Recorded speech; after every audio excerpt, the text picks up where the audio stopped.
Russia-Ukraine war live, Russia concerned over U.S. plans to send more HIMARS to Ukraine. It has been 112 days since Russia launched the so-called special military operation in Ukraine. As Kyiv galvanizes support for its membership of the European Union, EU, leader Ursula von der Leyen has said that she will make an official or the same. Meanwhile, Russian troops have centered their attack around the city of Severodonetsk, in Luhansk province. Ukraine preparing for additional grain storage facilities in case exports fail to resume.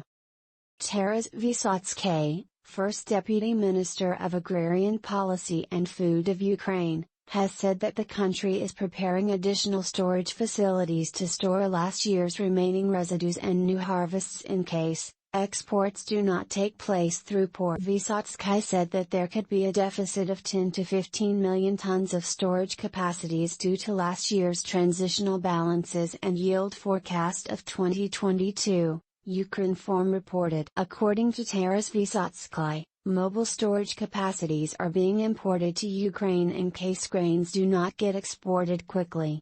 Jinping talks to Putin, says Beijing will play a positive role in resolving Ukraine issue. Chinese President Xi Jinping held a telephonic conversation with his Russian counterpart Vladimir Putin on Wednesday.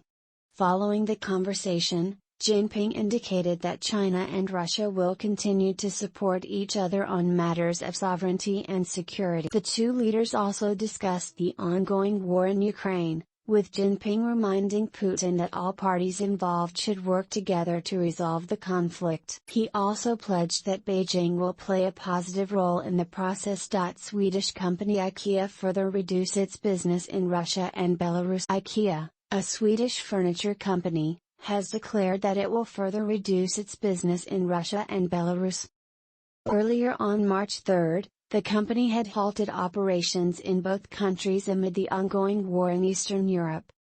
Businesses and supply chains across the world have been heavily impacted, and we do not see that it is possible to resume operations anytime soon, the company said in a statement. Russia-Ukraine war has reached critical stage, claims Western intelligence officials. According to Western intelligence and military officials, the ongoing war between Russia and Ukraine has reached a critical stage that will determine the conflict's long-term outcome, CNN reported citing sources. They also believe that this critical juncture may also compel Western governments to make a difficult choice, as their backing for Ukraine has come at a gradually increasing cost to their economy and weapons stock. Russia expresses concerns over U.S. plans to send more HIMARS to Ukraine. Russia has expressed concerns over the United States plans to send more high-mobility artillery rocket system, HIMARS, to Russian diplomat Anatoly Antonov stated that Colin Calls,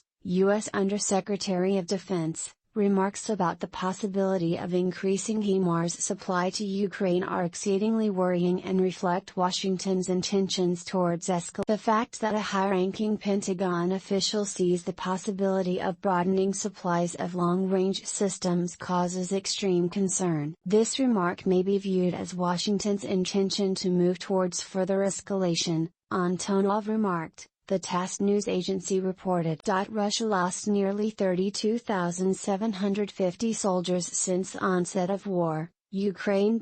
In its latest operational update, the Ukrainian Defense Ministry claimed that Russia has lost nearly 32,750 soldiers, 3,528 armored personnel vehicles, APV, 1,440 tanks, 722 artillery systems and 230 multiple launch rocket systems, MLRS, and at least 9. In addition, the invaders also lost as many as 3,528 vehicles and fuel tanks, 591 unmanned aerial vehicles, UAV, 213 aircraft, 179 helicopters, 129 cruise missiles, and 55 special equipment and 13 boats, The Ukrainian Defense. NATO planning to update Ukrainian Army's weapons. NATO Secretary General Jens Stoltenberg has said that the alliance is preparing a plan to transfer the Ukrainian army from post-Soviet weapons to alliance weapons. Agrees to send Ukraine 30 BMP-1 infantry fighting vehicles. The Greek government has decided to send at least 30 BMP-1 infantry fighting vehicles to Ukraine to fight the Russian army. Over 300 children killed, nearly 600 injured since start of Russian invasion. Ukraine's Prosecutor General's office said that Russia's war has killed at least 313 children, and injured 579. According to the Prosecutor General's office, on June 14 a baby was injured by Russian shelling in Zolochiv, Lviv Oblast. The office also reported the deaths of 25 children, aged 14 to 17, in Donetsk Oblast as a result of Russian shelling and bombing from March to May, 21 of which were in March. The figures are expected to be higher due to the difficulty of reporting in areas where hostilities are ongoing or in Russian-occupied areas. 4 killed, 1 wounded after Russia attacks Dnipropetrovsk Oblast. 4 killed, and 1 person was wounded in a Russian attack on Dnipropetrovsk Oblast, according to a report by Kyiv Indent. The city of Apostolov, located 37 kilometers south from Kryvyi Rih, was shelled by a Russian Uragan multiple rocket launcher late on June 14. 4 people were killed in the attack, said Apostolov Mayor Andriosa. A wounded man is being treated in hospital. Russia now controls most of Severodonetsk, UK Defence Ministry. In its latest intelligence report, UK Defence Military has said that Russia now controls most of Severodonetsk. It added that their urban warfare tactics, heavily reliant on artillery, have led to severe collateral damage throughout the city. The report also revealed that several Ukrainian troops along with civilians have taken shelter in a zoochemical plant. Ukraine's military destroys over 60 units of Russian equipment in South. Ukraine's Operational Command South reported that Zelensky's troops struck Russian military equipment in Kherson Oblast, including 3 howitzers, 19 armored vehicles and 33 other vehicles, as well as 4 units of Russian forces have also lost 2 ammunition depots. According to Kyiv Independent, at least 70 Russian soldiers were reportedly killed. Ukraine holding enemies from 3 directions in Lysychansk. Ukrainian military is holding back the Russians from 3 directions at once to prevent them from advancing to Lysychansk, the head of Luhansk Regional Military Administration Serhiy Haidai said. The city is located in the Severodonetsk region of the Luhansk Oblast where Russians are pushing for total control. In Lysychansk, if you are alive, it is a good day, the police chief, who oversees the Luhansk region told BBC. NATO chief urges more heavy weapons for Ukraine. NATO chief urges more heavy weapons for Ukraine.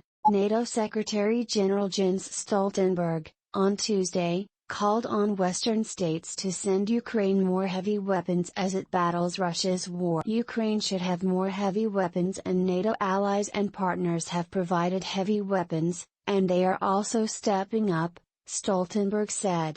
Latest snapshots from Ukraine show life amidst Russia's war of attrition. It has been 112 days since Vladimir Putin first ordered his troops to launch a military assault on Ukraine. Since then many cities have been annihilated and their citizens left dead and tortured. As the war of attrition continues, Kyiv is pressing forward for a quick membership of the European Union. Pull out of Russia, feel good, make profits. Says Ukraine's FM Kuleba. Pulling out of Russia is not only morally right but also profitable for business, Ukraine's Foreign Minister Dmytro Kuleba said. Citing a report by Yale School of Management, the Ukrainian official said that research proves that companies leaving Russia are generously rewarded by markets while those remaining suffer financial and reputation. Pull out of Russia, feel good, make profits. He quipped. Hundreds of thousands of brands, including Pizza Hut, Starbucks, Netflix etc. have halted supplies to the Russian Federation.